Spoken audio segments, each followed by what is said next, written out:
Hi, I'm Peter Adamson, and you're listening to the History of Philosophy podcast, brought to you with the support of King's College London and the Leverhulme Trust. Online at www.historyofphilosophy.net.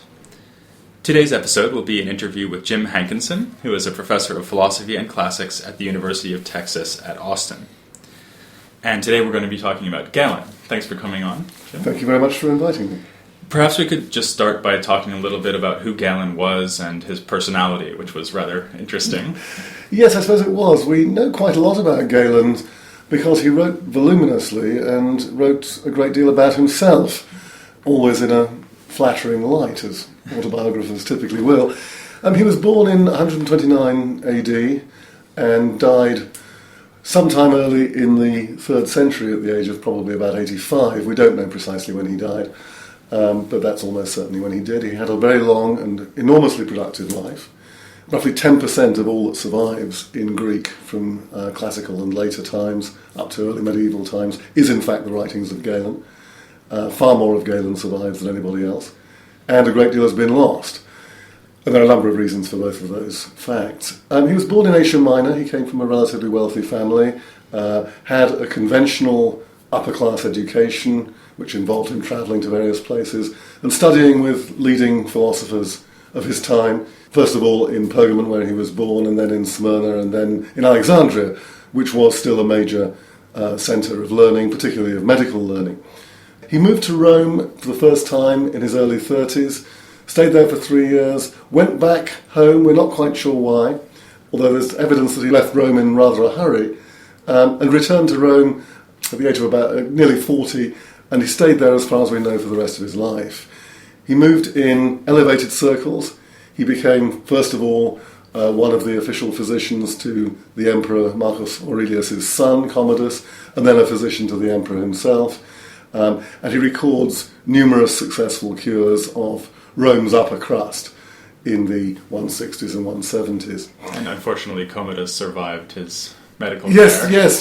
The history has some reason to regret that, I think.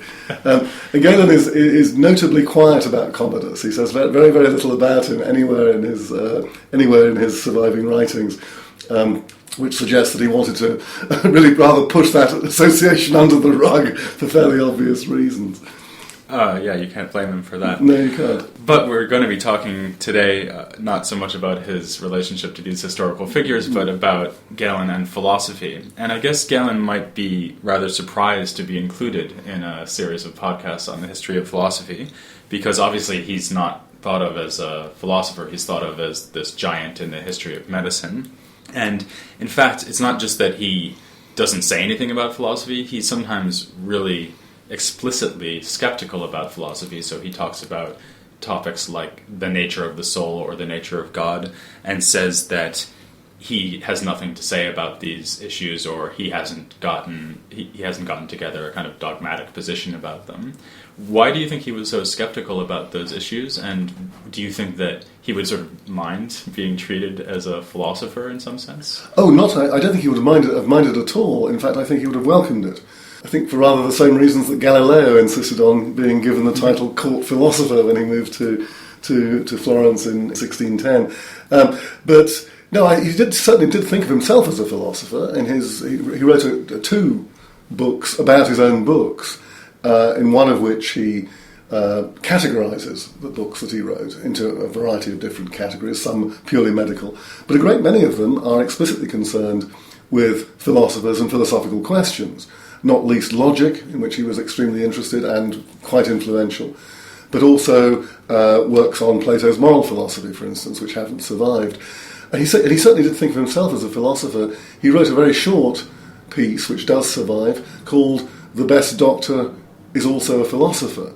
And he means that quite literally. He thinks that unless you cultivate the philosophical skills of logic, physics in the sense of natural science, and ethics, you can't hope to become a successful practical or theoretical doctor. And as I say, he takes that very seriously. But you're right, of course, that he does evince considerable scepticism about what he would certainly have thought of as speculative metaphysics. Indeed, he uses the term theoretike, to mean something rather like speculative in the derogatory sense. Right. These are certain sorts of questions, as you mentioned, the nature of God, not God's existence. He's perfectly convinced that that the universe is run by a benevolent deity, and certainly not the soul's existence, which of course is a matter of triviality in Greek, but questions as to what these things actually are, their substance or essence. Galen thinks those questions can't reasonably hope for a solution which is of a sort that meets his relatively rigorous criteria. So his scepticism, if you want to put it that way, about metaphysical questions is derived from a serious methodological commitment, which can be expressed in roughly the following way. Galen is certainly not averse to theoretical constructions in science and in medicine and so on, but he's absolutely convinced that for them to have any hope of validity, they have to be answerable to what Quine would have called the tribunal of experience. That's to say, they have to be empirically testable. And his main reason for rejecting what he takes to be hopelessly speculative metaphysics is there's just no way of answering the question empirically. And one of the questions that he relegates to this no man's land of speculative metaphysics is the question much debated among ancient philosophers as to whether there's a void, and in particular whether there's a void outside the ordinary structure of the universe, which is a view held by the Stoics. And Galen says, well, there's no way we can tell that unless you send somebody to the edge of the universe and then they take a look at it. And until you can do that, you might as well just stop talking about these things. You have to apply for funding. Exactly, yes. That's exactly right. So there are a number of questions which he just thinks are empirically unanswerable, and because empirically unanswerable, uninteresting. I guess that would make sense of the fact that although he doesn't have views about the metaphysical nature of the soul, for example, he does have views about the soul insofar as the soul is empirically detectable. So he has another work called something like that, the powers of the soul are dependent on the mixtures of the body. That's right. Yeah. And I guess his idea there would be, although you can't tell for sure what the soul is by looking at people or animals, you can tell that what the soul does somehow depends on the body, because, for example, when people get drunk, you can see that it affects their psychological capacities. Is that basically the idea? Yes, well, that's one of his key examples, of course. Yeah. The impact of various psychotropics. And also, even more generally, he thinks that the sort of diet, the sort of regimen you adopt, has an effect on, for instance, how bad-tempered you might be. And he thinks this is determinable. And as a result of that, at the very least, he's committed to the view that certain mental attributes are at the very least influenced by, and may possibly be reducible to in some sense, although he's very careful not to express any firm view on that, to physiological features of the body, roughly speaking, your internal makeup, the makeup that he conceptualizes in terms of the four humours, which are typologically linked with the four elements of Greek four-element theory and with the four basic qualities, hot, cold, wet and dry, which all looks pretty theoretical, and in a certain sense it is, but Galen himself was quite convinced that he had good empirical grounds for supposing that this was in fact the case, and that psychological properties were dependent upon, or at the very least heavily influenced by, states of physiology. And when he says that the best doctor has to be a philosopher, is that because it's as a philosopher that you find out things like the four-element theory, and that underlies what the doctor is doing? So is that the content? Yes, that's certainly the reason why he thinks you have to know a good deal about physics, about natural philosophy. He does think that you can be a successful practicing doctor with, roughly speaking, empirical knowledge, but he thinks you can't really understand what's going on, and hence hope to make advances, both in theoretical understanding and by extension in treatment, unless you have a thorough understanding of the physical basis of the body and hence of what can go wrong with it. So that is the reason why he thinks that you need to have a background in physics. He thinks you need to have logic for two reasons, so that you can understand consequence, in other words, so that you can recognise and construct valid arguments, and also, equally importantly, perhaps more importantly, so that you can unmask the falsehoods of the charlatans. Which there were plenty, according to Galen. Which almost everybody other than him was guilty of, according to Galen.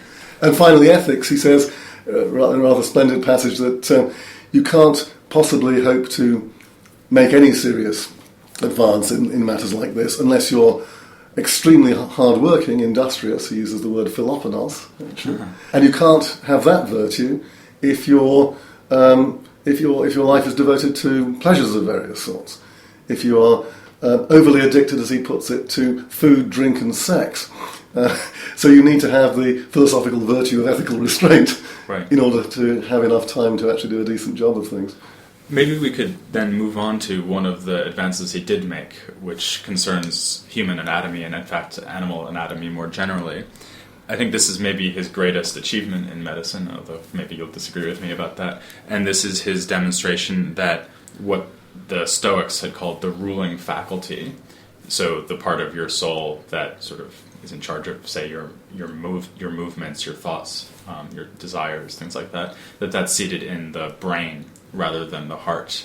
So can you talk a bit about how he showed this? Well, yes, and I think you're right to say that. That's certainly one and probably the greatest of all of his achievements, and a lasting one at that.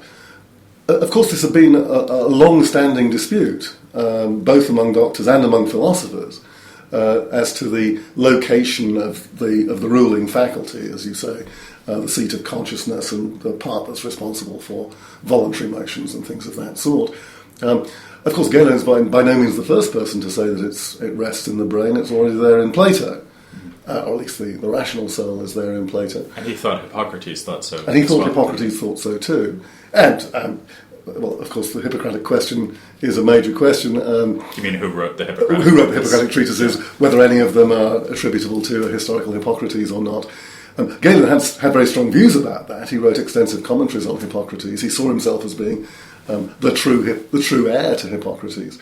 And, of course, partly as a result of his own predilections, he picks and chooses among the texts that survived under Hippocrates' name and says, well, this one clearly can't be genuine because it has the wrong views and so on. So he does choose texts of Hippocrates which do lean towards, and in some cases actively endorse, encephalocentrism, the idea that the brain is the seat of the ruling faculty.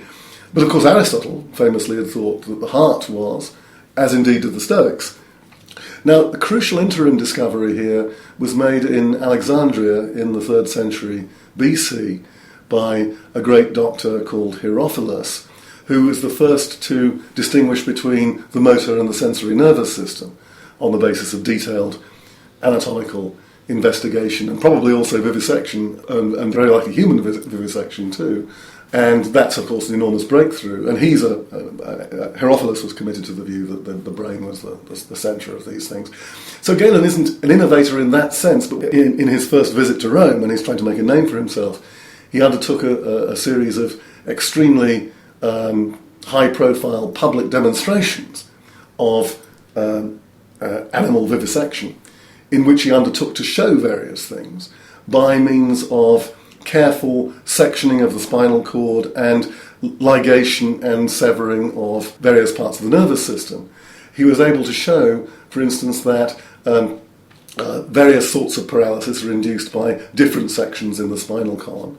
And most vividly of all, and this is a story he recounts on more than one occasion, Galen was responsible for the discovery of the recurrent laryngeal nerve, that's the nerve that innervates the voice box, and showed by means of a very careful experiment where you lay open the nerve in the neck and are able to pinch it off. If you pinch it off, the animal that you're working on, typically an unfortunate pig, Galen says pigs are very good for this sort of thing because they have very loud voices, and what's more, their expressions don't show pain, so it's not as upsetting. It's not as upsetting to the audience as using monkeys is, for instance. But it's upsetting to the pig. It's pretty upsetting to the pig, as far as one could tell. And you just pinch off this very tiny nerve, and suddenly the pig stops screaming, and then you let it go again, and it starts screaming. And of course, that shows something Galen thought, quite rightly, very striking about neural transmission. But most importantly, he thought that, and this is part of course, of the empirical side of the demonstration of the centrality of the brain. He could also show, simply by dissection, that the nervous system starts from and ramifies from the cortex. That it branches out, and he uses the imagery of branching of trees and so on. And He just thinks that it's obvious that what something ramifies from is going to be the centre of control of that system, if there is one. So that's roughly why he thinks he's got something more than a viable hypothesis, why he thinks he's got something close to a demonstration or a proof. And he uses the language of demonstration. And of course, all of that obeys the empirical strictures that you were talking about before. Exactly, yes. There is something kind of more complicated here, though, right? Which is that as a follower of Plato, he recognizes a three-part soul. So there's the rational soul, there's the spirited soul, and there's the appetitive or desiring soul. And he doesn't think that all three of those faculties or parts of the soul are seated in the brain, does he? No, he doesn't. He adopts a version of Plato's tripartite view of the soul. So he thinks that, as you say, the spirited part is located in the heart. And in some sense, the appetites are centralised in the liver, although he doesn't think of the liver as being, for instance, an alternative seat of consciousness. It's not that when you feel hungry and you recognise the fact that you feel hungry, that's all going on in the liver. There's something going on in the liver. Roughly speaking, the basic nutritive drive. It's being registered as a conscious fact in the brain. Now, his reasons for thinking this, these are quite interesting too. In the course of a long work called On the Doctrines of Hippocrates and Plato, in which he tries to show both that Plato and Hippocrates had gotten things pretty much right about all important things, and hence were in agreement with one another, he allows explicitly that he doesn't have a proof of the same degree of convincingness for the location of the appetites in the liver, as he does for the location of the centre of voluntary control and so on in the brain, because he can't show, on the basis of telling experiments and interventions, that you can intercept, as it were, the appropriate messages. Squeeze my liver, I stop being hungry. Well, the equivalent would be doing something with the system of veins.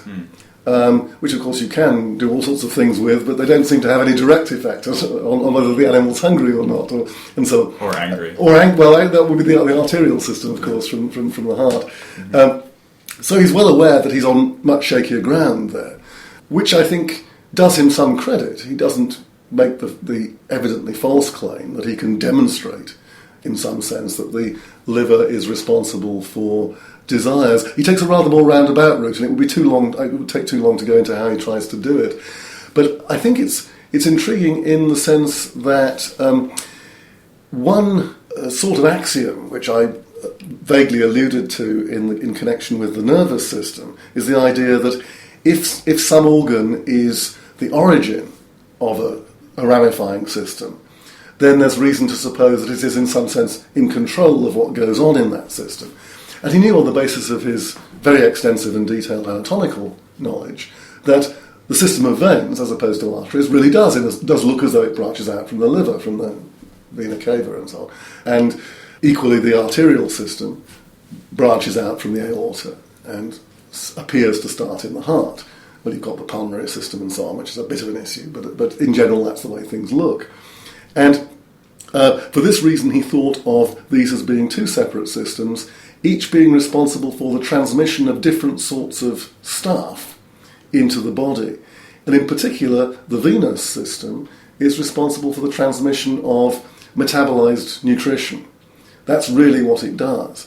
And that's the sense in which, the fundamental sense in which he thinks that the liver is the location of desires, because it's the liver, as it were, that responds to the need for nutrition and for pushing nutrition around. So it's almost a kind of behavioural criterion, if you like. And of course he's taking desire for food and drink as being some kind of primary example. Exactly, yes. And fundamentally somatic. Mm-hmm. Even though, of course, they have, as I mentioned before, obviously conscious correlates. You know you feel hungry and things like that. I guess one thing that really struck Galen in all of these experiments and investigations is how cunningly put together animal bodies and human bodies are. And so he became very convinced that animals, and maybe also plants and other things in the world, but certainly the things he was dealing with as a doctor, were what we might say are teleologically put together. In other words, they seem to be purposive, they seem to be put together with some kind of final end in mind. And this is interesting because although he thought of himself as a follower of Plato and Hippocrates, here we seem to have a really important point of agreement between him and Aristotle. So can you say something about how his teleological commitments relate to Aristotle's philosophy of nature? Yes, Galen was a great admirer of Aristotle. He thinks that he's one of the great men of the past, although seriously and culpably mistaken about the cardiac location of, of mental activity and so on. Although, as he says, well, it's not really Aristotle's fault because they haven't done enough anatomy then to really know these things. It's people nowadays saying that sort of thing, he says, who are completely... Stoics, for example. Stoics, and of course Peripatetics as well, Aristotelians, of whom there are quite a large number around at the time. These people are just being willfully ignorant, he thinks. Yes, the relationship with Aristotle's teleology is, I think, quite interesting, because, as I say, he's a great admirer of Aristotle. He quotes extensively from Aristotle's biology, in particular parts of animals, as you might expect, which is a text about, among other things, the teleological organisation of animal structures. And so in detail, if you like, the detailed structure of Galen's teleological account of biological structures is very Aristotelian, although he goes a good deal further than Aristotle in some quite interesting ways. I may have say something about that in a moment. But the overall inspiration is Platonic, because Galen is quite convinced that the universe is under the control of, and indeed the structural result of, direct intervention by a creator god, who he calls, in obvious imitation of Plato, the demiurge, the artisan creator god. And of course, there's no trace of that whatsoever in Aristotle. And his reasons for thinking that are basically design argument reasons. And he thinks that, and of course this is a view that was held in the 17th, 18th and early 19th centuries, that the more closely you look at the structures of things, the more obvious it is that these can't be the result of chance, or can't be the result of some kind of strange agglomeration of useful characteristics. Because the more closely you look, the more finely tuned the mechanisms seem to be. So he's a Platonist in that sense, but as I say, the fine structure is very much Aristotelian, with additions. But since he's committed to the view that there is a creator god of enormous intelligence and benevolence, he's much more concerned than Aristotle is to try and give an adaptive answer to the question why certain structures are in the body. So, where Aristotle, of course, famously and very usefully will say sometimes, well, a particular organ isn't there for any reason at all, it's just a material consequence of other things which do have teleological purposes. Galen's inclined to think that can't be the case. So no serious craftsman would have done that kind of thing. So something like hair, for example. Exactly, yes. He produces a teleological account of why it's a very good thing to have eyelashes. It's, among other things, eyebrows stop the sweat dripping into your eyes, which is a good thing, and eyelashes stop small insects flying in. And he also argues that it's clearly right and clearly beneficial and clearly teleologically well organised for men to have facial hair but women not to. And that's because women work indoors, so they don't need protection from the elements in the same way. And he also says having a large and impressive beard would lend an undue air of augustness to the female physiognomy, something that would not be in accord with their essentially frivolous souls. So beards make one look dignified. Dignified and philosophical. This might be an appropriate time to tell the listeners that both Jim and I have beards. Yes, indeed. And I'm pretty sure Galen must have had one too. Or he wouldn't have said that. He wouldn't have said that, yes, exactly. So maybe one last question, just quickly, because we're running out of time. I think one interesting thing about Galen is that he lives at a time where there's a lot going on in the history of Platonism, and he seems to be very unusual as a Platonist. So while other people are coming up with these highly metaphysical, highly speculative versions of Platonism, he has this, what you might think of as a down-to-earth kind of Platonism, which draws more on the Timaeus, arguably, than other dialogues of Plato, but certainly draws on the Republic as well. And also tries to weave together Plato with Hippocrates. So is there anything you can say to explain that? Is it just because he was a doctor and so he came at Plato from a kind of medical direction rather than a speculative metaphysical direction? Well, I think it's partly that. I think he does tell us something about his philosophical education. As I said earlier, he studied with leading representatives of all the major schools, Stoic, Epicurean, Aristotelian and Platonist, and found all of them wanting in some degree. Found them in particular all to be too closely wedded to the doctrines of the master. And in a number of places he says, I belong to no sect. I'm not a sectarian. And indeed you shouldn't be a sectarian because it's a sort of servile attitude to take. That's not to say that the great men of the past haven't said things that were right, but you shouldn't just suppose that they were right because they were said by great men of the past. And so in that sense, he's a sort of eclectic.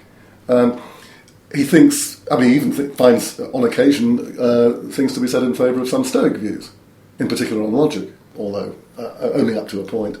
He's almost universally dismissive of Epicureanism because he thinks atomism is a non-starter as a physical doctrine. And he doesn't like their rejection of teleology. And he doesn't like the rejection of teleology either. So I think he's certainly not a representative Platonist. And it's certainly a mistake, in a sense, to label him, I think, as a Platonist, if by that you think of something like an orthodox middle Platonist of the early imperial period, something like Alcinous or something like that, precisely because of the strict rejection of speculation. And because he's not interested in system building in the way that the Platonists of the time, and of course succeeding centuries, were almost obsessively interested in building a system that will somehow include everything within it in some grand structural scheme. Galen's not interested in that at all. He does, as we've said, he does think that the universe is under the control of a providential God, but he thinks that that's empirically determinable. And he doesn't think you can say anything much more about God than that.